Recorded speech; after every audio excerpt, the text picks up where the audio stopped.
ya. Dari yang nomor pertama. Rival adalah seorang warga berkebangsaan Inggris. Dia sudah lama tinggal dan bekerja di Bali.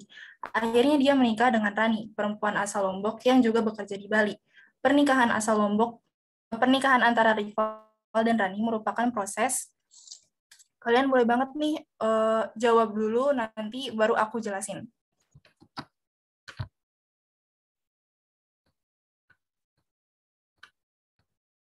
Ayo aku kasih waktu buat jawab soal yang aku kasih.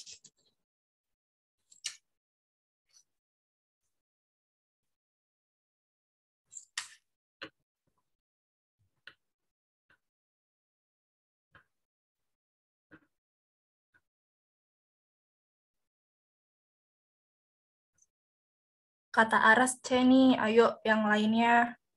Gimana?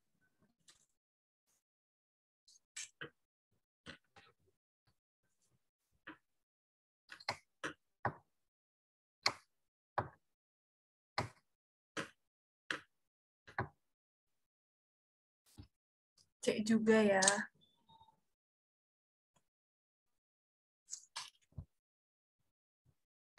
Yang lain nih.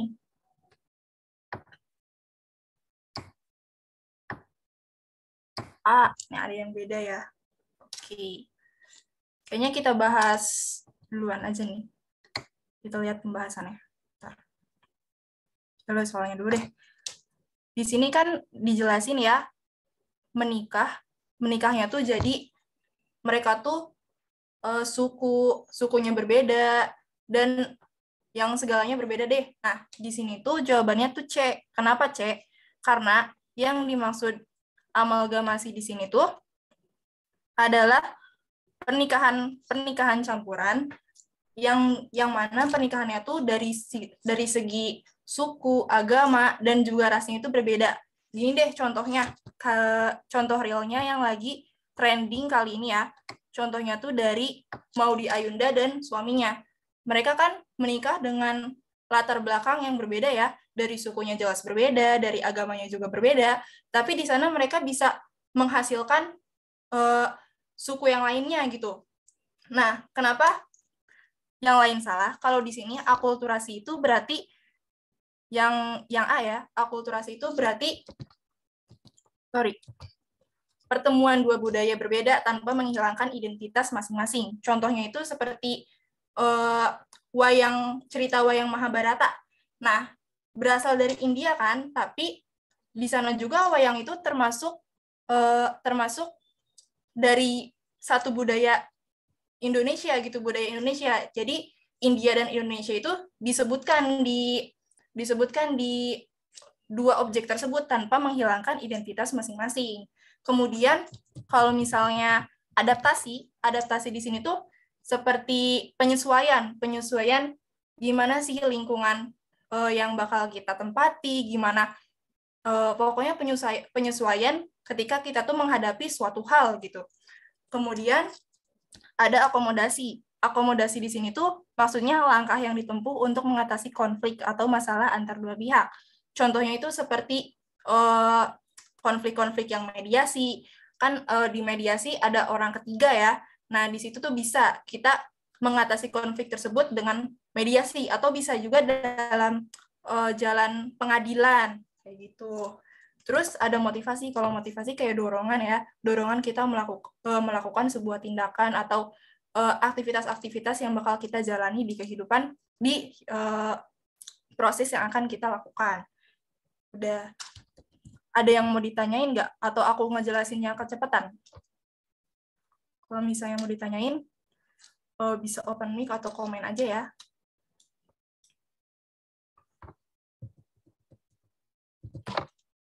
Jadi jawabannya C ya, amalgamasi. Paham Kak? Oke, kita lanjut ya. Soal nomor 2. Tiap-tiap daerah memiliki peraturan daerah sendiri. Salah satu jenis peraturan daerah adalah tentang pajak daerah. Peraturan mengenai pajak ini penting dibuat oleh daerah mengingat pajak merupakan salah satu pendapatan daerah.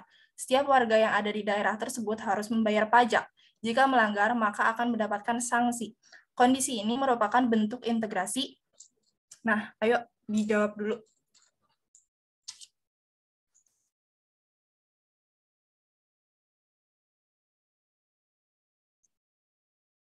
C. Oke.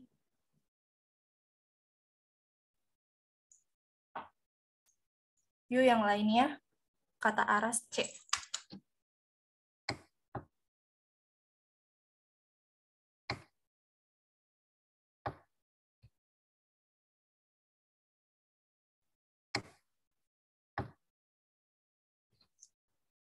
Ayo, apa nih?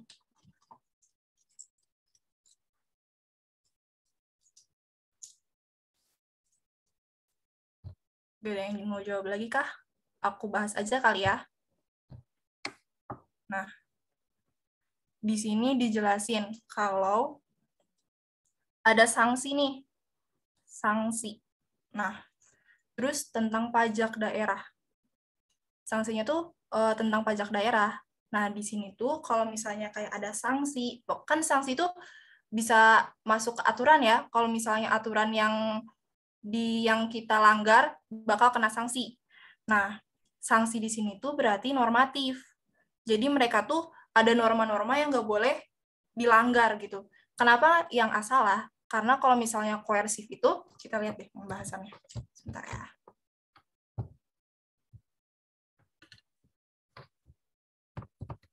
Nah, kalau misalnya koersif itu, integrasinya tuh yang A itu kekerasan, Kak.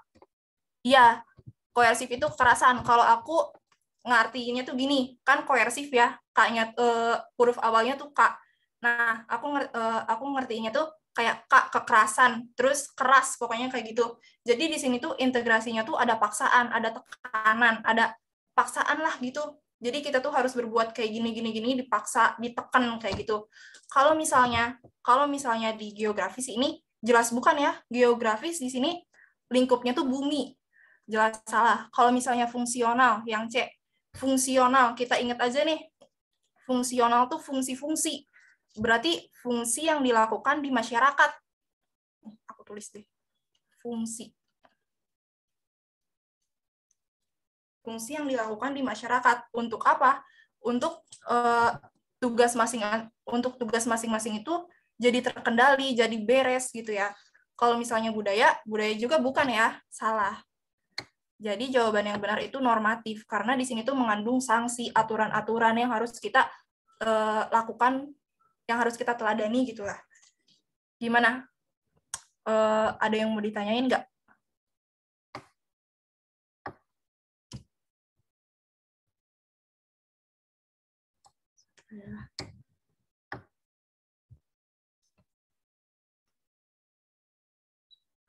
Jawabannya yang normatif.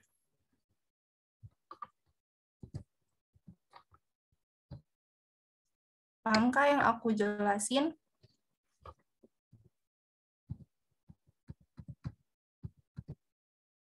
Atau ada yang mau diulang? Siapa tahu aku ngejelasinnya kecepatan gitu. Paham Kak? Oke. Kayaknya kita lanjut ke nomor selanjutnya aja ya. Oke. Nih, konflik yang terjadi dalam tubuh partai berlangsung berlarut-larut. Hal ini membuat sejumlah tokoh turun tangan untuk mendamaikan kedua kubu. Langkah tersebut tergolong, nah soal ini tuh pernah keluar di UTBK tahun berapa ya? 2020 apa 2021 gitu. Aku waktu itu lihat. Nih, kalau misalnya sosiologi itu kalian kayak gak perlu baca banyak-banyak itu loh, kayak nih. Bentar. Sejumlah tokoh turun tangan di sini kita udah nemu kuncinya. Berarti kan kalau misalnya ada pihak ketiga gitu ya, tokoh turun tangan, ada pihak ketiga. Kalau misalnya pihak ketiga itu biasa disebut apa sih? Yuk, bisa yuk dijawab. Ada kayak apa ya, konfliknya tuh ada mediasi kan B. Oke, yang lain. Mediasi. Oke, yang lain.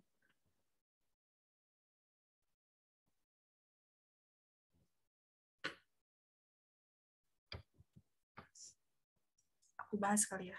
Nah, jawabannya itu benar yang A, mediasi. Kenapa mediasi? Karena mediasi ini melakukan konfliknya tuh di apa ya, kayak ada orang ketiga untuk mendamaikan konflik yang terjadi gitu. Kenapa arbitrasi salah? Nih, aku jelasin ya. Aku liatin. Kalau mediasi itu kan melibatkan pihak ketiganya itu sebagai penasihat ya. Beda lagi kalau arbitrasi. Kalau arbitrasi di sini tuh pihak ketiganya tuh yang mutusin penyelesaian konflik. Jadi kayak kita tuh nyerahin aja gitu ke pihak ketiganya, ini konflik mau kayak gimana. Kalau sedangkan mediasi itu cuman pihak ketiganya tuh kayak cuman nasihatin doang. Jadi nantinya diserahin lagi ke yang berkonflik. Beda lagi kalau arbit itu jadi pihak ketiganya yang kayak konfliknya tuh mau kayak gimana. Maksudnya konfliknya tuh bakal nanti tuh ke depannya diputusinnya tuh kayak gimana kayak gitu. Kalau misalnya adjudikasi penyelesaian konfliknya tuh udah masuk ke tahap hukum ya, kayak udah ke meja hijau, ke pengadilan. Nah, kalau koersi ini kekerasan yang tadi aku jelasin. Kalau misalnya konsiliasi di sini tuh mempertemukan keinginan pihak yang berkonflik. Jadi maksudnya tuh si pihaknya tuh maunya gimana sih, ditemuin dulu, kayak diskusi dulu deh, kayak kita nanya nih, kamu tuh maunya kayak gimana, mau ya gitu, diskusi dulu, kayak bukan negosiasi ya, kayak berdiskusi dulu si konflik ini tuh maunya tuh ke depannya selesai atau kayak gimana gitu. Gimana nih, paham nggak?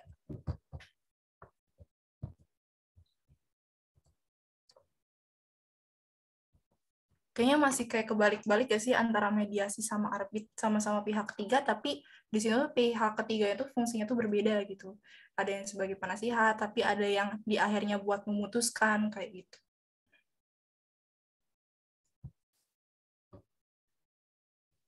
Kegocek sama soal, Kak.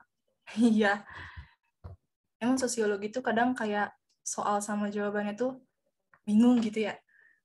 Kebanyakan teks, semuanya sama kayak gitu.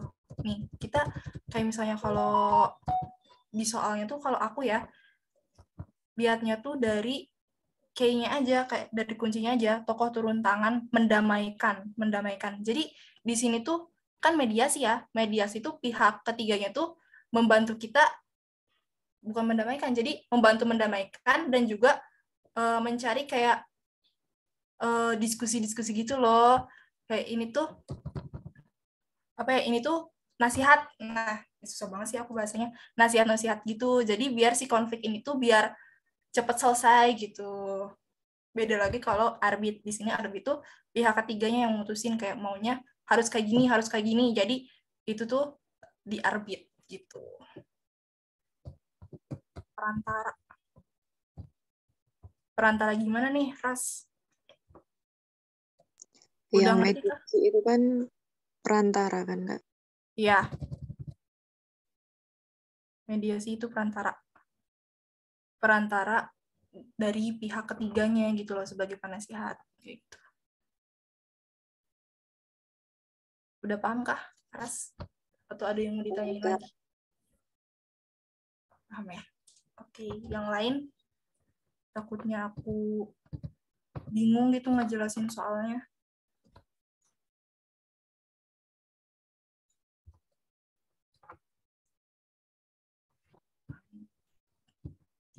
Kayaknya dilanjut dulu aja ya. Kalau misalnya aku kecepatan atau kurang ngerti, kalian bisa tanyain aja. Nah, nomor selanjutnya nih, korupsi sebagai bentuk penyelewengan dan penyalahgunaan uang negara termasuk dalam bentuk penyimpangan negatif, sehingga mendapat sanksi tegas negara. Sanksi tegas yang dijatuhkan bagi koruptor merupakan proses pengendalian secara, nah yuk dijawab dulu deh. Ini juga pernah keluar nih di UTBK. C, oke.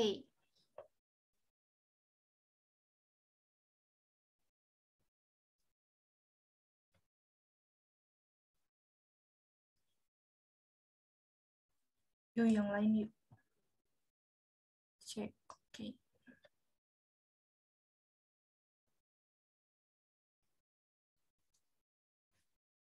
Udah gak ada yang mau jawab lagi kah? kasih deh keywordnya. Di sini ada penyelewengan.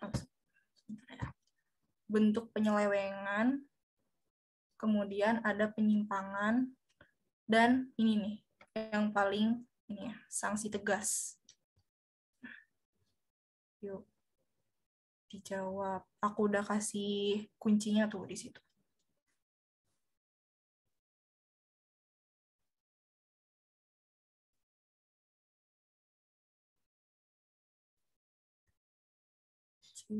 Oke. Kita lihat aja ya. Yang benar itu jawabannya A, yang koersif. Kenapa yang koersif? Karena nih yang jawab, Nah, yang jawab C dulu deh, adjudikatif. Kalau adjudikatif ini udah masuknya ke pengadilan ya. Nah, sedangkan di sini dia tuh cuman ngasih sanksinya tuh tegas. Jadi tegas di sini tuh kayak bisa masuk ke keras, terus koersif ya, keras jadinya. Dia tuh mau gimana nih, biar si sanksi ini tuh nggak menyeleweng lagi, nggak ada penyalahgunaan lagi. Kemudian kalau yang persuasif di sini tuh enggak, di sini tuh membujuk secara damai, sedangkan di sini ada sanksi ya, tanpa paksaan, tapi sanksi tuh ya kalau misalnya dilanggar jelas kita kena sanksi. Kalau misalnya yang apalagi nih, persuasif, kalau persuasif di sini juga sama ya, represif, memulihkan keadaan sebelum terjadi pelanggaran. Nah, kalau represif tuh jadi contohnya tuh kayak himbauan, ada himbauan dulu, misalnya himbauan sadar kebersihan. Nah, kan memulihkan ya, ada himbauan dulu supaya kita tuh gak terjadi pelanggaran. Jadi dihimbau dulu sebelum terjadi pelanggaran, kayak gitu. Paham nggak? Apa masih bingung nih yang jawab C? Soalnya di sini nggak ada pengadilan ya.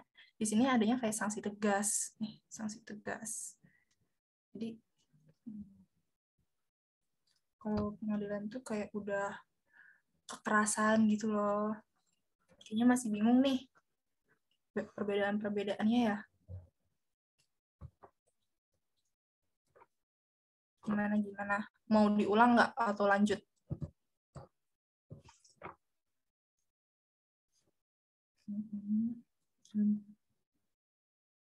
Aku lanjut dulu deh. Nanti kalian bisa tanyain atau di akhir ya. Nih, selanjutnya. Setelah melakukan tes PCR, keluarga Pak Umar dinyatakan positif COVID-19, sehingga melakukan isolasi mandiri di rumah. Setelah tetangga mengetahui kabar tersebut, Bu RT mengkoordinir para warga untuk bergantian memberikan makanan setiap hari dan direspon dengan semangat membantu. Sikap RT dan para tetangga termasuk dalam, nih, ayo, ini gampang. Tapi gampangnya tuh suka kebalik antara simpati sama empati. Nah, D. Ayo yang lain gimana? Dijawab yuk. Kata Aras D. Kata Nes juga D.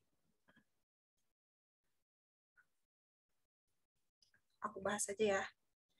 Benar jawabannya itu yang D. Nah, yang D, simpati. Sorry. Gimana nih? Sorry. Yang jawabannya tuh D. Nah, kadang suka kebalik gak sih kayak simpati sama empati. Jadi cara ngebedainnya tuh kalau simpati tuh, kalau empati tuh ada tindakan secara langsung, sedangkan kayak simpati tuh cuman kayak ngerasa kita tuh kasihan ya tanpa ngebantuin, kayak tanpa ada tindakan gitu loh.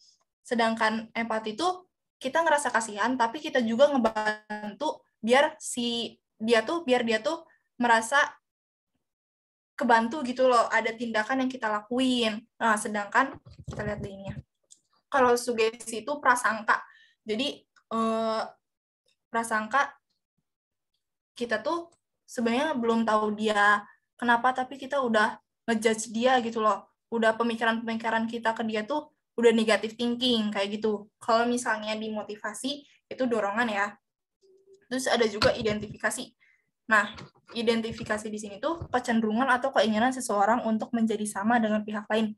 Contohnya, kita suka sama artis luar nih, dari segi gaya, dari segi pakaian, dari segi segalanya, diikutin biar sama kayak artis yang kita suka, kayak gitu loh. Jadi dari segi apapun diikuti biar kita identifikasi dulu nih, kayak gimana gaya dia, pakaian dia, baru deh kita ikutin, kayak gitu.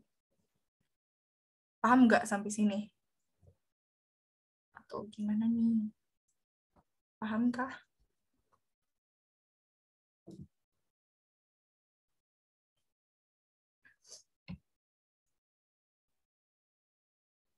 Paham. Oke. Aku lanjut lagi ya. Soal nomor 6 nih. Akibat hasutan yang bernuansa sara yang disebarkan melalui media sosial, timbul kebencian antar kelompok dalam masyarakat. Timbulnya kebencian dalam interaksi sosial ini didasari oleh faktor, nah, apa nih?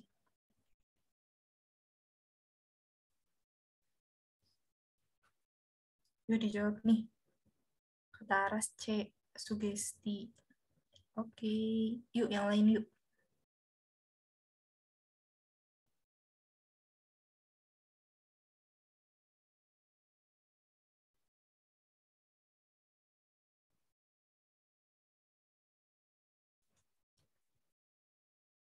Kuncinya hasutan bukan Kak? Iya, benar. Kuncinya hasutan. Bener banget. Aku bahas kali ya. Nih, hasutan. Tadi kan aku ngejelasin ya, hasutan. Sugesti dong. Nah, sugesti. Udah, itu gampang banget ya sih sosiologi, kayak sugesti itu kan kayak ada hasutan-hasutan kayak gitu. Kenapa enggak A? Nah, karena aktualisasi ini maksudnya tuh kayak gini nih, contohnya tuh nih, kita lihat dulu. Aktualisasi ini keinginan seseorang untuk menggunakan semua kemampuan untuk mencapai apapun yang mereka mau. Jadi kayak kemampuan mereka, kesungguh-sungguhan mereka. Nih contohnya tuh kayak kita tuh mau masuk PTN pilihan pertama di SBMPTN di UTBK. Kita belajar sungguh-sungguh, uh, kita belajar ngapain tuh sampai malam. Pokoknya kita sungguh-sungguh ngelakuin itu semua biar kemampuan yang kita pakai itu tercapai dan ada nilainya gitu loh. Terus selanjutnya imitasi. Imitasi itu meniru atau mengikuti orang lain. Di sini tuh sebenarnya sama ya kayak identifikasi, cuman identifikasi itu lebih dalam lagi. Kayak mengikutinya tuh lebih diikuti semua gitu loh. Kemudian kalau imitasi itu kayak ngikutinnya tuh kayak sikap, kayak gaya-gaya, sedangkan identifikasi itu lebih dalam lagi. Kalau misalnya sugesti tadi ya, aku udah ngejelasin prasangka, dan itu jawabannya juga. Kayak misalnya simpati, rasa tertarik untuk memahami perasaan orang lain. Nah, kalau simpati ini tanpa ada tindakan. Kalau yang ada tindakan ini disebutnya empati. Oke, gitu. Bener banget jawabannya C, Aras. Sugesti. Nah, udah mulai ini ya, udah mulai ngeh gitu ke soal-soalnya. Ada yang mau diulang nggak? Atau gimana nih? Sini aku bikin soal 15 nomor. Jadi kita bakal dikit lagi buat nyampe finish. Paham, Kak? Oke, aku lanjut nih. Yang lainnya kalau misalnya mau diulang nggak apa-apa banget, atau mau ditanyain gitu, ada yang aku kalian kurang ngerti, akunya kecepatan juga. Boleh banget. Terus nomor 7 nih, aku lanjut aja ya. Faktor agen sosialisasi yang dapat mempengaruhi baik buruknya kepribadian seseorang adalah di bawah ini, kecuali, nah ini gampang banget parah nih, kecuali B. Ayo yang lain B. B semua. Kecuali. Yang lain gimana nih? Kata Aras sama Sofi B katanya.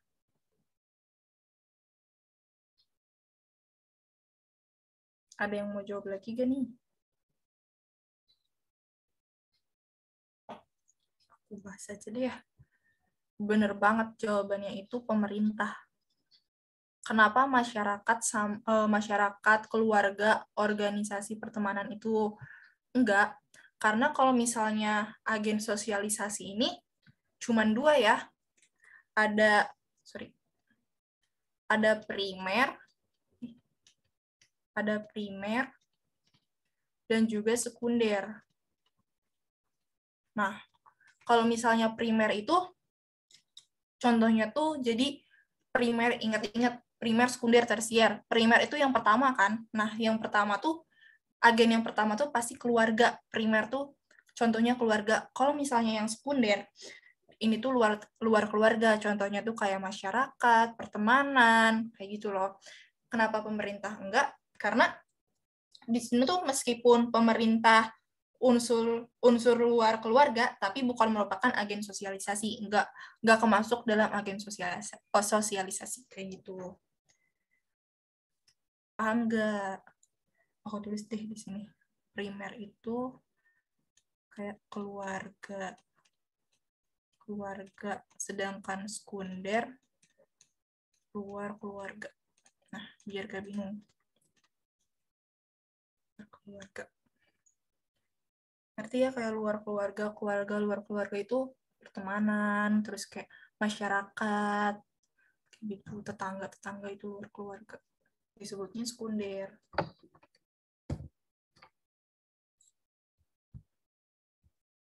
Paham nggak?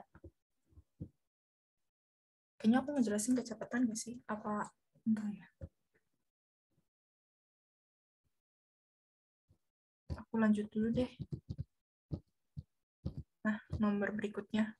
Biar nanti kalau di akhir kalian kurang paham, bisa aku ulang lagi ya. Kelompok sosial dengan karakter yang memiliki hubungan komunal yang kuat, berpegang pada nilai-nilai yang disepakati bersama dan pengendalian sosial secara represif. Menurut Emil Durkheim, disebut dengan kelompok. Nah, ini.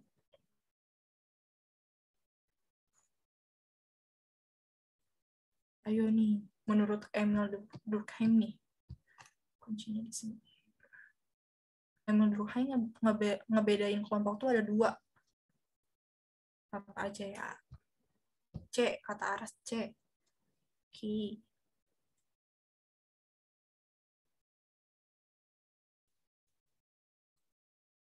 Itu yang lainnya.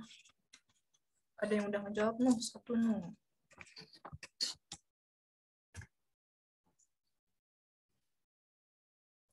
C, K, oke. C katanya. Yang lainnya nih, gimana nih?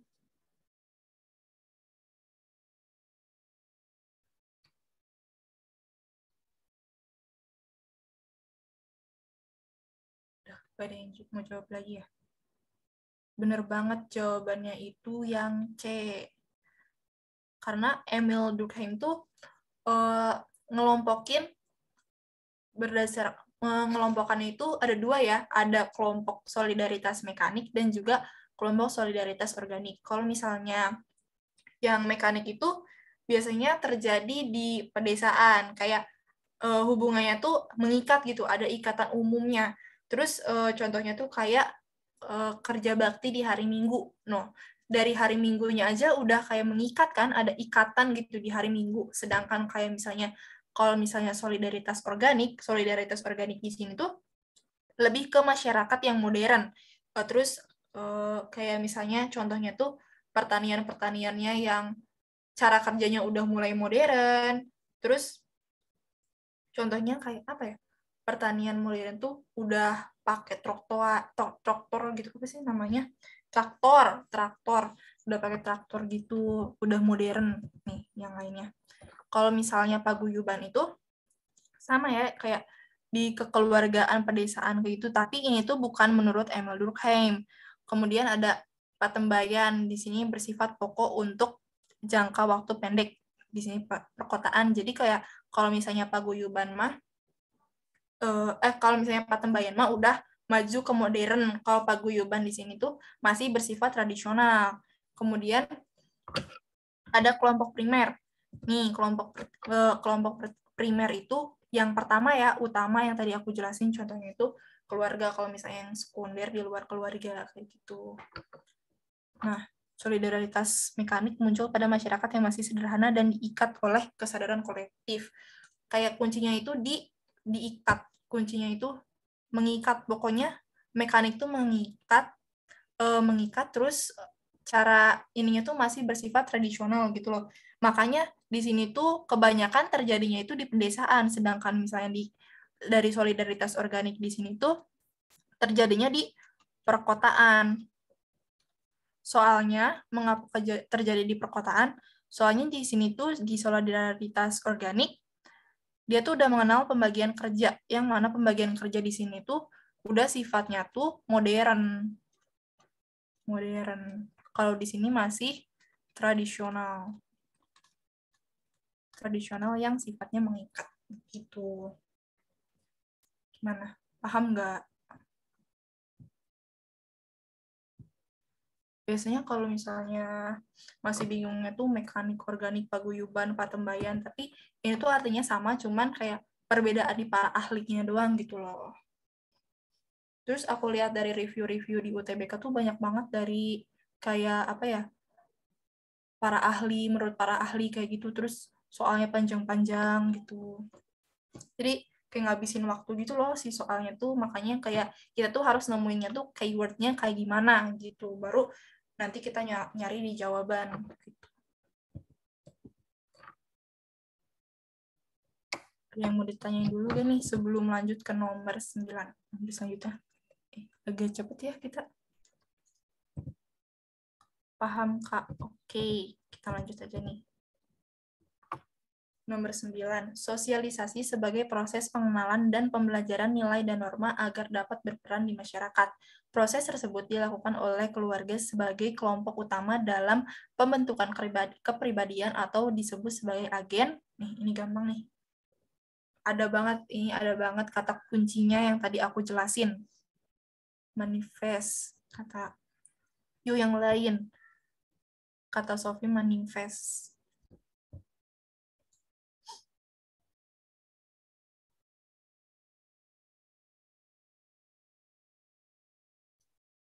Yang lain yuk. Sampai 4.45 deh, aku tunggu jawaban-jawaban kalian. C. Mana sih? D.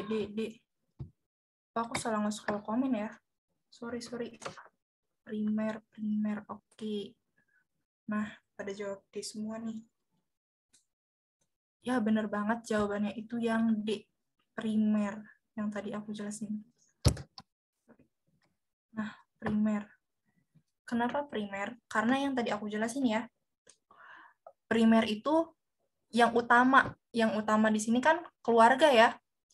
Keluarga yang utama. Kalau misalnya yang sekunder, di luar keluarga. Contohnya kayak pertemanan, masyarakat, kayak gitu-gitu. Kalau misalnya yang A itu enggak penting, itu maksudnya gimana? Kayak ambigu gitu loh. Bukan masuk ke soal dan jawabannya manifest juga enggak dan Latin juga enggak. Ini gampang banget. Kayak keywordnya di keluarga langsung deh ketemu primer.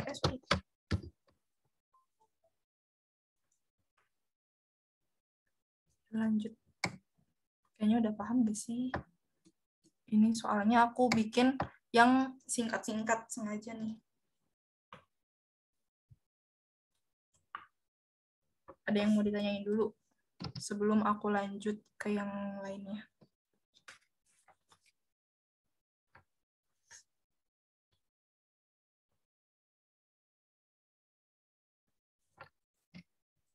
Ada ya. Lanjut aja kali ini.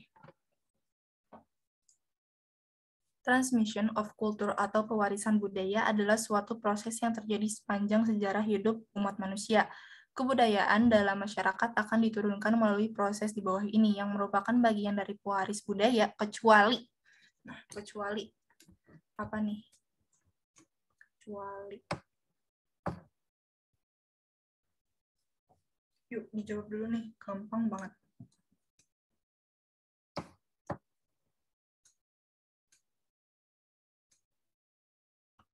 Ingat kecuali.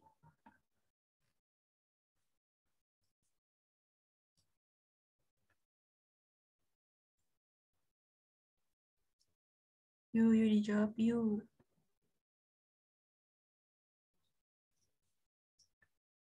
Pada bingung nggak? Atau mau langsung dibahas aja?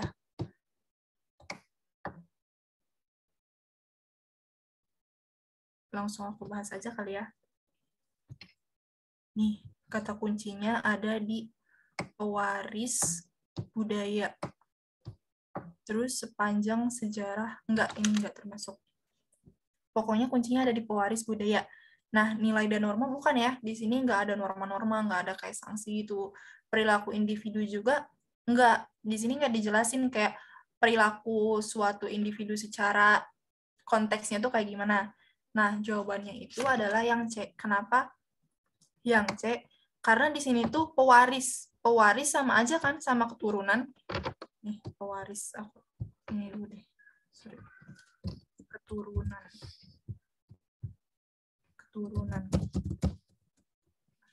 Kayak salah ya?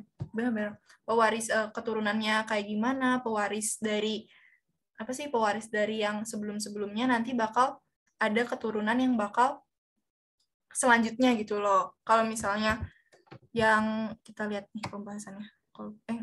Enkulturasi nih. Kalau misalnya enkulturasi itu kayak pembudayaan yang mempelajari nilai dan norma. Jadi contohnya tuh kayak kita nih, kita lahir di Indonesia kan, otomatis kita juga mempelajari bahasa Indonesia. Terus kayak misalnya orang luar yang lahir di Barat, bahasanya juga jelas berbeda ya. Ada yang English, terus Korea-Korea kayak gitu. Pokoknya di sini tuh dialami sama individu dari nilai dan norma selama mereka hidup. Itu namanya enkulturasi.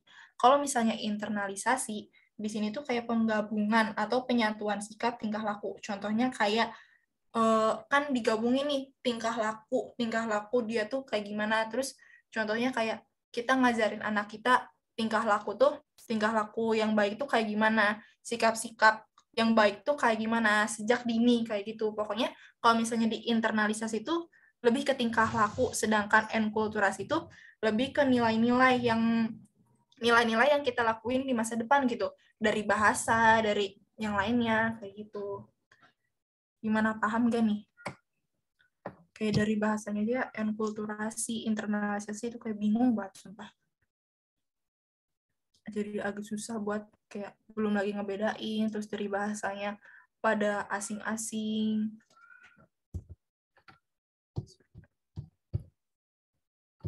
Gimana? Mau ditanyain nggak? Apa masih bingung tentang enkulturasi atau internalisasi? Tapi jawabannya itu yang C, karena di sini kuncinya tuh pewarisan.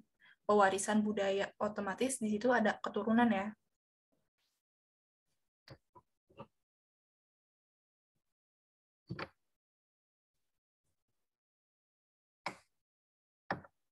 Yuk. Takutnya ada yang kurang paham, yuk.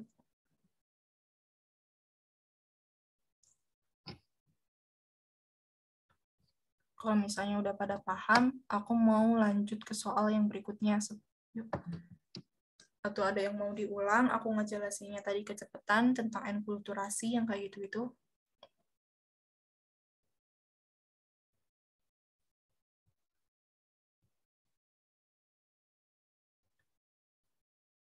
Boleh banget nih kalau misalnya kalian mau minta diulang.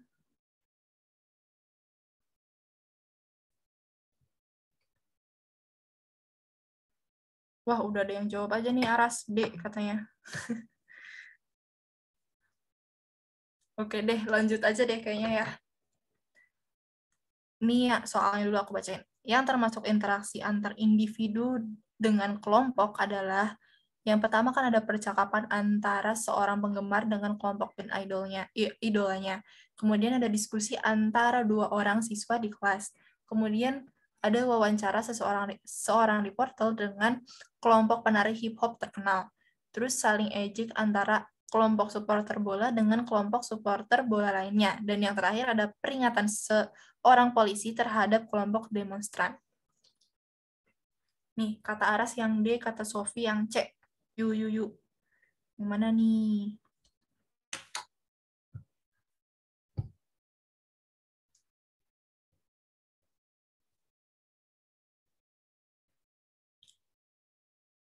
apa C ya? Katanes C. Yang C ada 2 tuh. Oh iya kah yang C? Aku bahas nih. Bener banget. Jawabannya itu C. Yang 1, 3, sama 5. Sorry. Nah, kenapa yang lainnya salah? Karena yang ini tuh, nih, yang nomor berarti yang salah tuh yang nomor 2 ya. Diskusi antar 2 orang siswa di kelas. Yang 4 itu kelompok sama kelompok. Bener banget. Diskusi antar 2 orang siswa di kelas. Ini enggak ya. Kan yang diminta individu dengan kelompok. Kalau misalnya di yang ini tuh 2 orang individu dengan individu. Kemudian yang 4, saling ejek antara kelompok supporter. Sorry. Berarti yang 2 salah. Aku coret. Saling ejek antara kelompok supporter bola dengan kelompok supporter bola lainnya. Nih, di sini udah dijelasin nih, kelompok. Berarti di sini interaksi mereka tuh kelompok dan juga kelompok. Beda lagi kalau misalnya kayak ini nih, nomor 1, percakapan antara seorang penggemar dengan kelompok band idolanya. Berarti kan di sini ada seorang dan kelompok band idolanya. Berarti bener dong, individu dan juga kelompok. Kemudian yang ini, yang nomor 3, wawancara seorang reporter dengan kelompok penari hip hop. Nah, objek individunya apa? Wawancara seseorang reporter dan juga kelompok penari hip hop. Benar, individu dan juga kelompok. Terus peringatan seorang polisi terhadap kelompok demonstran. Nih, seorang polisi terhadap kelompok. Berarti ini individu dan juga kelompok. Itu. Nih kayak soalnya aja yang panjang, padahal kayak ngebedainnya tuh gampang, kayak individu. Ada individu dengan individu dengan kelompok, dan juga kelompok dengan kelompok. Nah, itu tuh bukan apa ya, terjadinya interaksi tuh kayak gitu loh. Ada 3. Nah, yuk gimana? Pahamkah? Kita tinggal dikit lagi nih nomornya. Mediasi.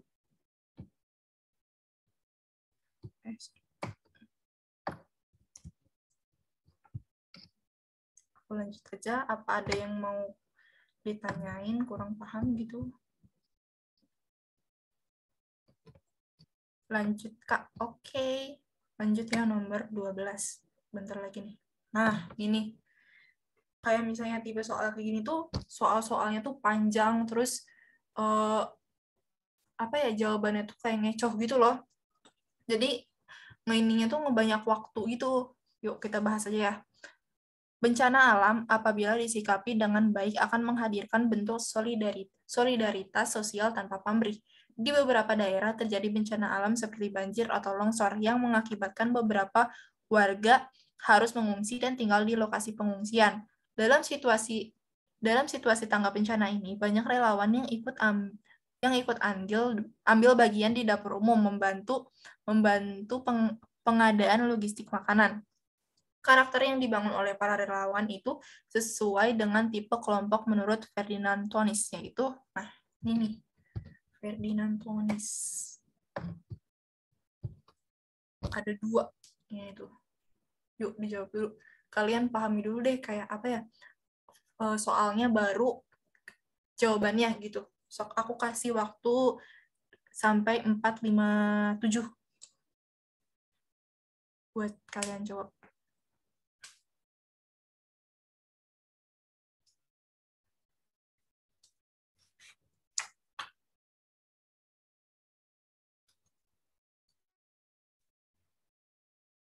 Yuk dipahamin dulu terus kalian bisa jawab.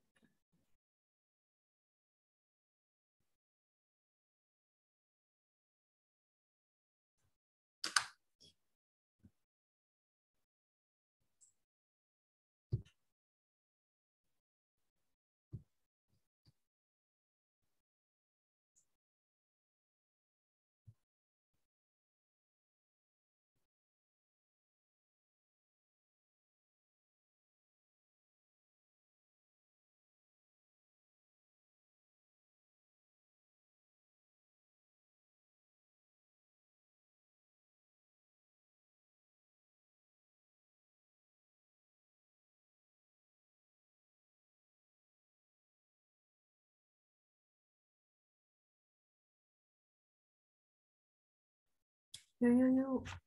Bingung nggak sih? Apa mau bahas bareng aja?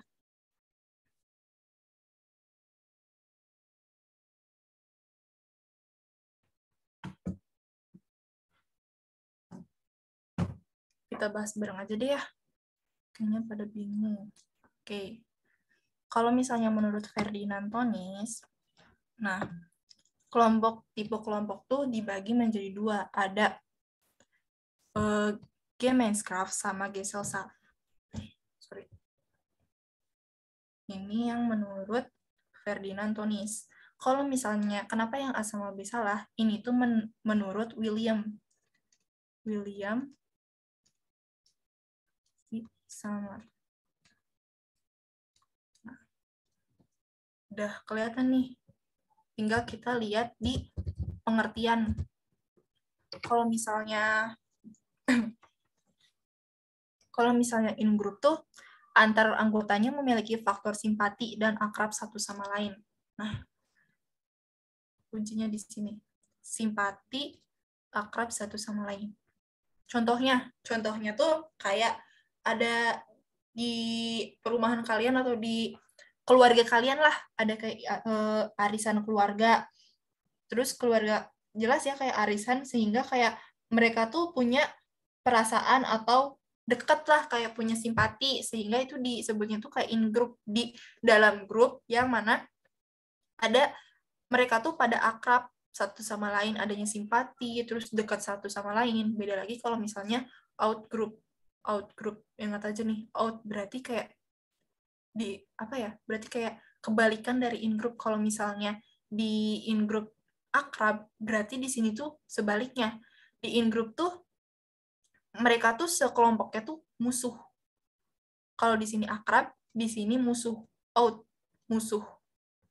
Nah, contohnya tuh kayak debat, terus ada kompetisi debat. Tentu ya kayak pengen menang satu sama lain, pengen.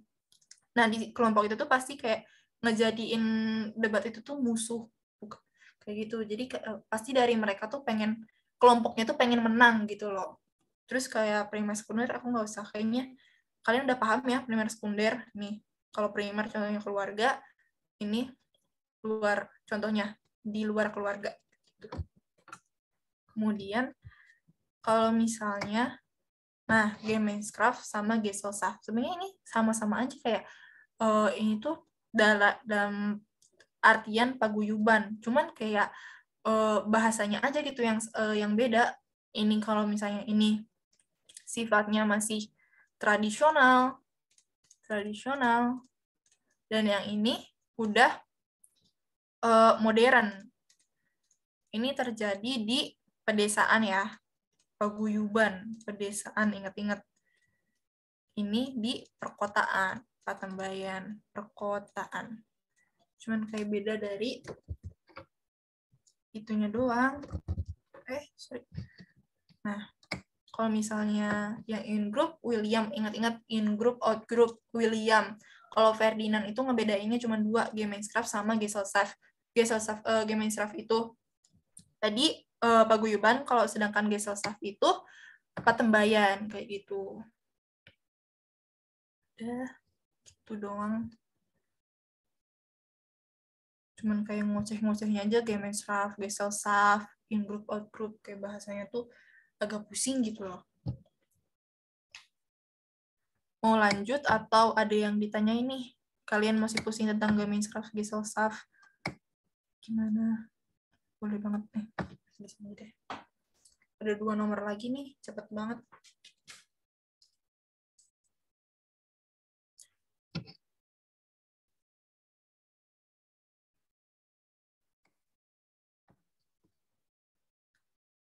Aku lanjut aja deh ya. Nah, penelitian sosial ini kayak apa sih, soal yang aku aja sampai sekarang masih pusing-pusing gitu, kayak kebalik, kuantitatif, kualitatif, terus deskriptif, yang kayak gitu. Nih. Penelitian sosial yang dilakukan untuk menemukan penjelasan tentang mengapa suatu kejadian atau gejala bisa terjadi dan membuktikan kebenaran hubungan sebab akibat.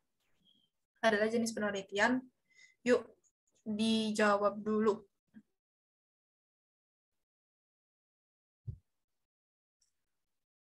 Ini agak susah nih soal-soalnya tuh.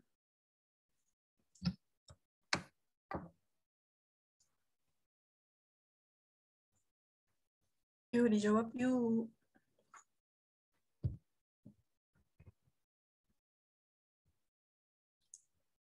Kuantitatif. Oke, yang lain?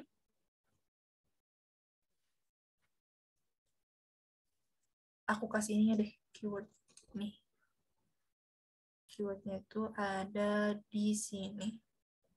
Mengapa dan juga hubungan sebab akibat. Nah, ini paling ini kan kunci paling pokoknya di sini.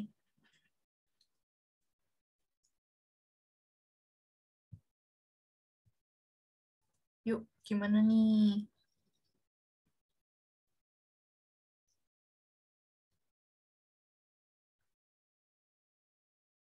Baru satu tuh yang jawab. Pada bingung ya? Mau dijelasin ulang aja? Mau dijelasin langsung aja?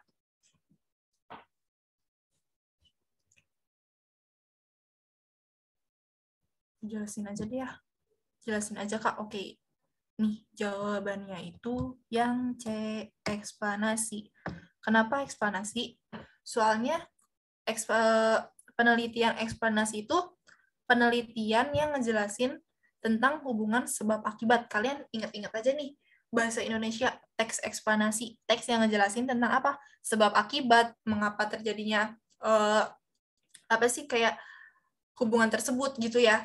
Pokoknya di sini eksplanasi itu ngejelasinnya tuh sebab akibat. Kalau misalnya lihat nih pembahasan. Kalau misalnya deskriptif, ini untuk menyajikan gambaran lengkap mengenai sebuah fenomena. Jadi, ini tuh kayak kalau deskriptif tuh dideskriptifin dulu, dideskripsikan dulu gimana fenomena ini tuh kayak gimana, terus mengenai kayak gambaran lengkapnya itu kayak gimana dideskripsiin dulu. Terus kayak misalnya ada eksploratif, kalau misalnya eksploratif ini memberikan sedikit definisi atau penjelasan mengenai konsep penelitian. Jadi di sini tuh kayak dijelasin dulu penjelasannya kayak gimana, kayak penelitiannya tuh ada apa aja sih, kayak sedikit dikasih spoiler lah dari penjelasan di konsep penelitian tersebut. Kalau misalnya tadi eksplanasi udah ya sebab akibat. Pokoknya kalau di sini tuh kalian ingat aja nih teks eksplanasi. Teks eksplanasi. Teks yang ngejelasin mengenai sebab dan juga akibat. Kalau misalnya kuantitatif sama kualitatif yang sering kebalik-balik itu tuh. Kalau misalnya kuantitatif ini berupa angka-angka, ingat kuantitatif ini angka kayak pokoknya angka hitungan kayak gitu, angka hitungan ya. Hitungan.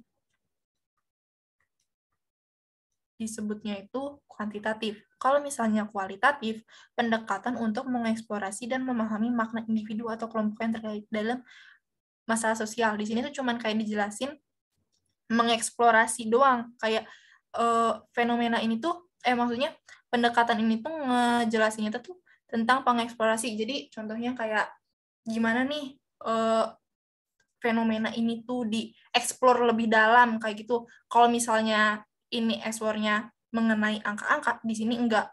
Di sini tuh kayak tentang biasa aja gitu, enggak ada hitungan, enggak ada angka-angka. Karena kalau yang misalnya angka-angka itu masuknya ke kuantitatif kayak gitu. Gimana? Bingung ya? Masih bingung kayak kuantitatif, kualitatif.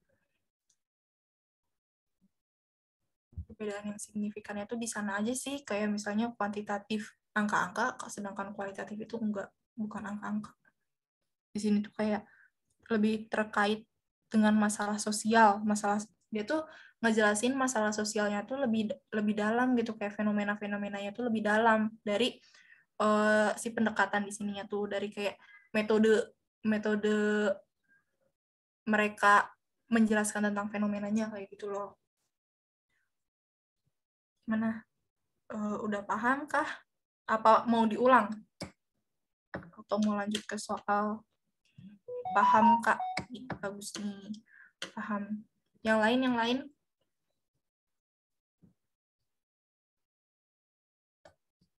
Atau mau lanjut aja ke soal berikutnya? Ntar di akhir kalian bisa nanya lagi deh, aku lanjut dulu. Ntar bebas kalian mau di akhir mau nanya lagi juga. Nah, ini gampang nih. Pertentangan antara bourgeois dan proletar menurut Karl Marx dapat dijelaskan dengan perspektif. Ini gampang banget. Yuk, ini udah guys. Langsung baca aja udah keluar nih jawabannya. Tuh.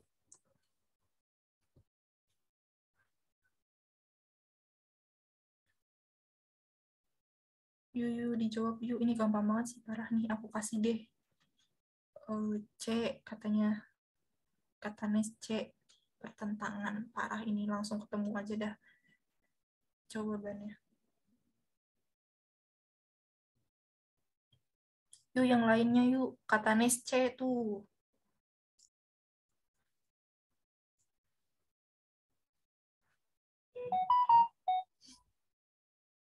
C, kata kece. Yuk, yang lain.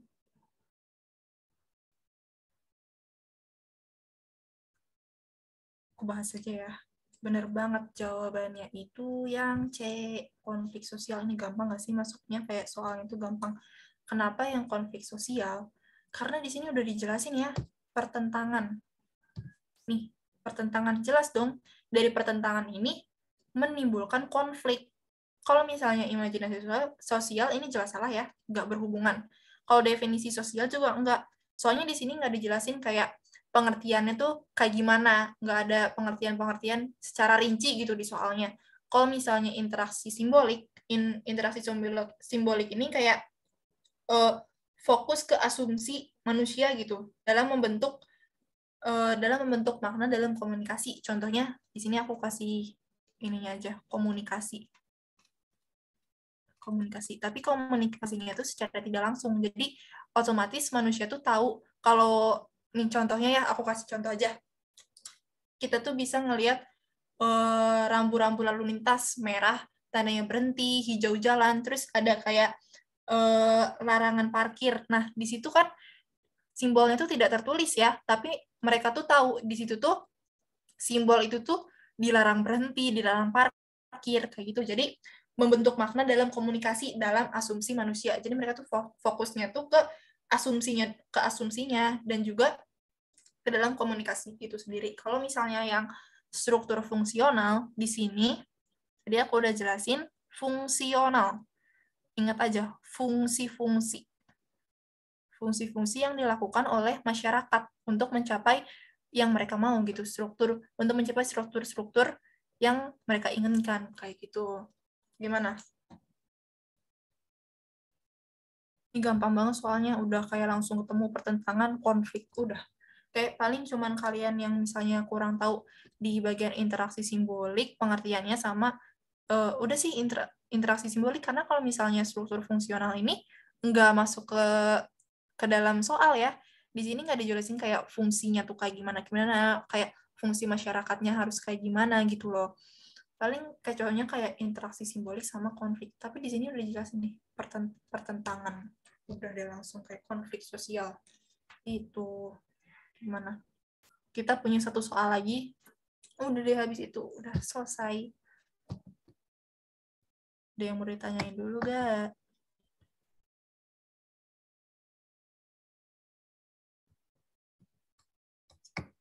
Paham, Kak? Oke.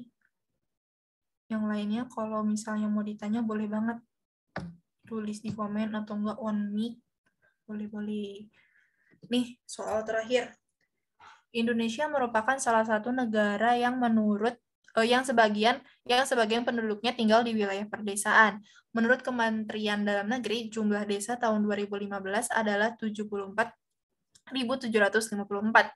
Kehidupan masyarakat di desa tentu saja memiliki karakteristik dan ciri yang berbeda dengan kehidupan di wilayah perkotaan. Ciri-ciri kehidupan masyarakat di wilayah desa adalah sebagai berikut, kecuali. Ayo dong, bisa nih. Ini soalnya nih agak panjang, udah mulai panjang nih. Tapi di sini kecuali.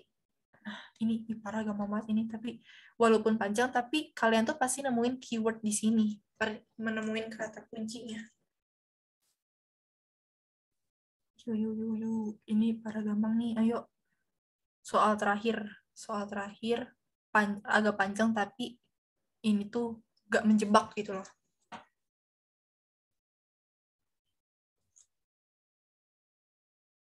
Yuk dijawab. Pahamin dulu deh, pahamin baik-baik, terus kalian bisa jawab. Bisa jawab.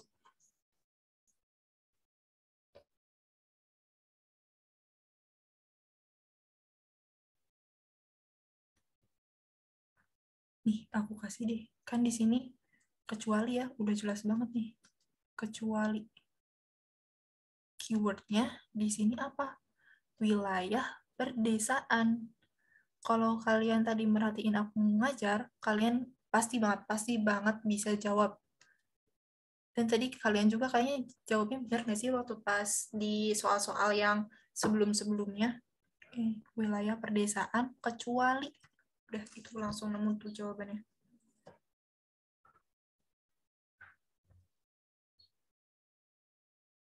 Yuk, dijawab. Apa bingung? Aku mau bahas ulang aja gitu ya.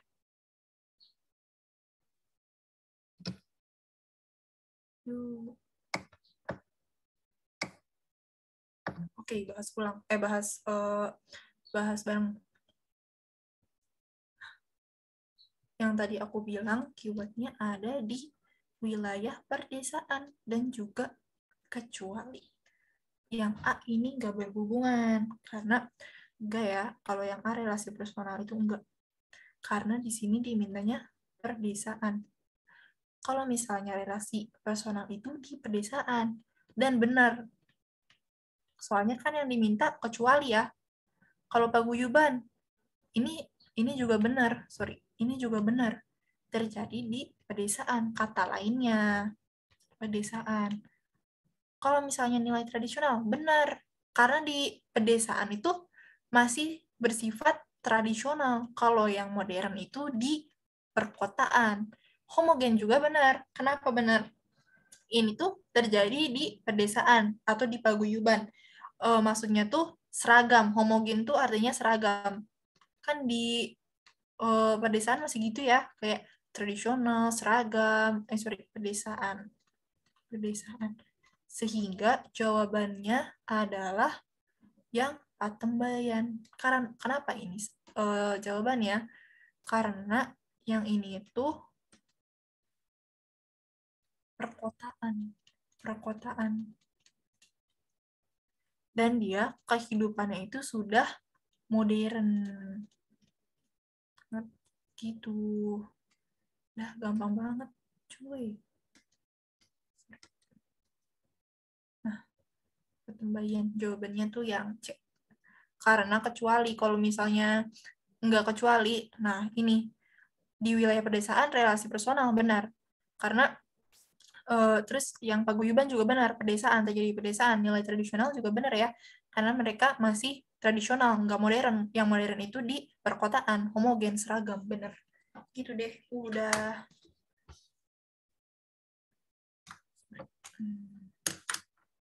Gimana? Ada yang mau ditanyain nggak? Apa ada mau soal yang diulang? Udah habis. Yuk, yang mau diulang, apa ada yang mau ditanyain? Boleh banget. Makasih kakak, sama-sama Nes. Boleh nih, kayaknya aku stop dulu share screen-nya.